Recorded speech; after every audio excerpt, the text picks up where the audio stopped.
एक शहर में रहने वाली लड़की अचानक गायब हो जाती है।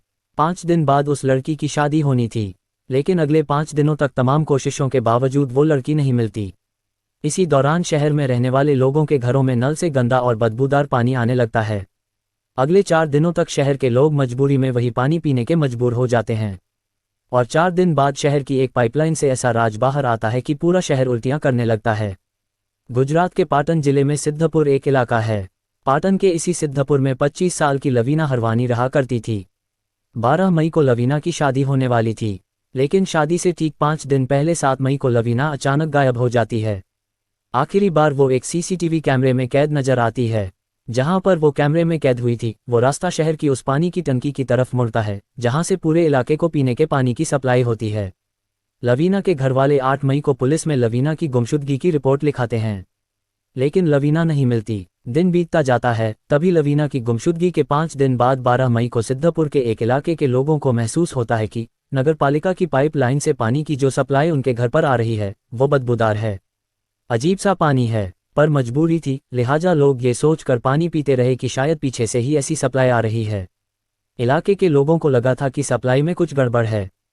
कई बार ऐसा हो जाता है, फिर अपने आप ठीक हो जाएगा, लेकिन ऐसा हुआ नहीं। सप्लाई का पानी अब भी बेहद गंदा और बदबूदार आ रहा था। बहुत से लोगों ने नगरपालिका से इसकी शिकायत भी की। नगरपालिका ने उन्हें आश्वासन देकर लौटा दिया, लेकिन नलों से गंदा पानी आने का सिलसिला अब भी जारी था। अब तो हालत ये हो गई थी कि बदबू की वजह से लोग पानी तक नहीं पी पा रहे थे।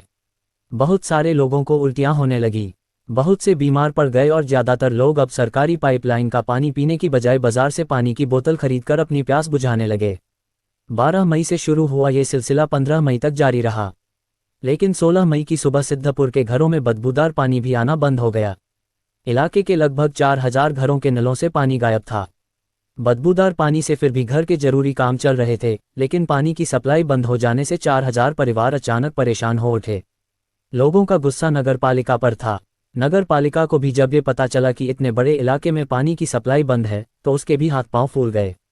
बदबूदार पानी की शिकायत पर खामोश बैठी नगरपालिका अब फौरन हरकत में आती है। इसके बाद जगह जगह पाइपलाइन की चेकिंग होती है और फिर पानी की पाइप से एक ऐसा दहला देने वाला सच बाहर आता है जिसे सुनते ही हजारों लोगों को उल्टियां शुरू हो जाती हैं। 16 मई को पानी की पाइपलाइन से बाहर निकला सच 7 मई को गुम हुई लवीना हरवानी की मौत पर जाकर खत्म होता है। सच ये कि एक शहर का एक पूरा इलाका और उस इलाके के करीब 4000 लोग पिछले 9 दिनों से पानी की पाइपलाइन में तैरती हुई एक लाश से निकलकर नलों के रास्ते घरों तक पहुंचने वाला पानी पी रहे थे। वही पानी जो उन्हें बदबूदार लग रहा था।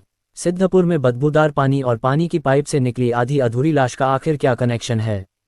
क्या ये लाश सचमुच लवीना हरवानी की लाश थी? अगर हाँ, तो फिर लवीना पानी के पाइप तक कैसे पहुंची? और अगर वो पानी के पाइप तक पहुंच भी गई तो फिर टुकड़ों में कैसे पहुंची? क्या लवीना का पानी के पाइप तक पहुंचना एक हादसा था, या खुदकुशी, या फिर कत्ल? तो चलिए अब सिलसिलेवार पूरी कहानी समझते हैं। लवीना सिद्धपुर के राजपुर इलाके में गुरु नानक सोसाइटी में रहा करती थी। उसकी शादी अहमदाबाद के एक लड़के से तय हो चुकी थी। 12 मई को शादी होनी थी। शादी से पहले लवीना ने प्री वेडिंग शूट भी कराया था। घर में मेहमानों का आना भी शुरू हो चुका था, यानी लवीना के घरवालों के हिसाब से लवीना अपनी शादी को लेकर बेहद खुश थी। लवीना के उन्हीं घरवालों के मुताबिक 7 मई की शाम करीब 7 साढ़े 7 बजे लवीना घर से ये कहकर निकली थी कि वो गुरुद्वारे जा रही है। हर रोज शाम को लवीना गुरुद्वारे जाया भी करती थी, लेकिन अकेला कंगन इस बात का सबूत नहीं हो सकता था कि अधूरी लाश लवीना की ही है। इसी बीच सर्च ऑपरेशन के दौरान पुलिस को पानी की टंकी के पास से एक दुपट्टा मिला। इस दुपट्टे को भी लवीना के घरवालों को दिखाया गया, तो पहले कंगन और अब दुपट्टा। ये गवाही दे रहा था कि हो ना हो अधूरी लाश लवीना की ही है। लेकिन फिर इसे पुख्ता करने के लिए पुलिस ने अधूरी लाश को पोस्टमार्टम और फॉरेंसिक जांच के लिए गांधीनगर फॉरेंसिक लैब भेज दिया। शुरुआती रिपोर्ट जो आई उसके मुताबिक मरने वाली की उम्र 21 से 40 साल के दरमियान रही होगी, लेकिन पुलिस को पुख्ता करना था कि लाश लवीना की ही है। लिहाजा लवीना के माँ बाप के डीएनए सैंपल लिए गए। पानी के पाइप से बरामद अधूरी लाश का डीएनए लवीना के माँ बाप से मैच कर गया, यानी अब ये पूरी तरह साबित हो चुका था कि पाइप से जो लाश बरामद हुई है वो लवीना की ही है। तो कायदे से पानी के पाइप से मिली अधूरी लाश की पहेली भी अब सुलझ चुकी थी, लेकिन एक सवाल अब भी अपनी जगह कायम था। सवाल ये कि आखिर लवीना पानी के पाइप या पानी की टंकी तक पहुंची कैसे? पानी के पाइप से लवीना की पूरी लाश क्यों नहीं मिली? लाश के टुकड़े कैसे हुए? लाश का सर कहाँ गायब है? और इन सबसे ज़्यादा बड़ा सवाल ये कि लवीना पानी के पाइप तक खुद पहुंची या किसी ने उसे पाइप तक पहुंचाया। जिस पानी की टंकी की बात हो रही है उसकी ऊंचाई करीब 60 फीट है।